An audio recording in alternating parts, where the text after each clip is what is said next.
24वा हप्ता डीबीटीद्वारे खात्यात येणार. फक्त हेच लाभार्थी पात्र. नवीन जी.आर आला.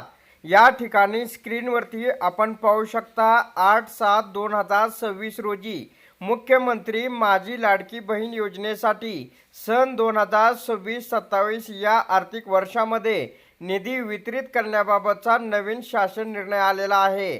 तर शासन निर्णय असा आहे की मुख्यमंत्री माझी लाडकी बहीण योजनेसाठी अनुसूचित जाती घटकांकरता सन 2026-27 या आर्थिक वर्षात मागणी क्रमांक या ठिकाणी सामाजिक सुरक्षा व कल्याण, समाज कल्याण, अनुसूचित जातींसाठी विशेष घटक योजना, अनुसूचित जाती घटक कार्यक्रमात योजना, त्याच्यानंतर मुख्यमंत्री माझी लाडकी बहीण योजना सहाय्यक अनुदान वेतनोत्तर लेखा शीर्षाखाली 3000 कोटी इतका नियतवन मंजूर झालेला आहे.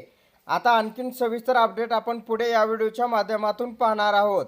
तर या ठिकाणी 2026-27 या आर्थिक वर्षाकरता निधी वितरणाची कार्यप्रणाली ठरवून दिलेल्या त्यानुसार वित्त विभागाने दिलेल्या मान्यतेनुसार मुख्यमंत्री माझी लाडकी बहीण या योजनेसाठी या ठिकाणी माहे-जून 2026 या महिन्याचा आर्थिक लाभ अनुसूचित जाती घटकांकरता पात्र लाभार्थी महिलांना अदा करण्यासाठी 309.54 कोटी इतका निधी प्रशासकीय विभाग प्रमुख सचिव महिला व बालविकास विभाग या संदर्भात अर्थसंकल्प निधी वितरण प्रणालीवर वितरित करण्यात या ठिकाणी शासनाने मान्यता दिलेली आहे. आता पात्र लाभार्थी महिलांच्या खात्यावरती या ठिकाणी 309 कोटी रुपये जून महिन्याचे जमा होणार आहेत.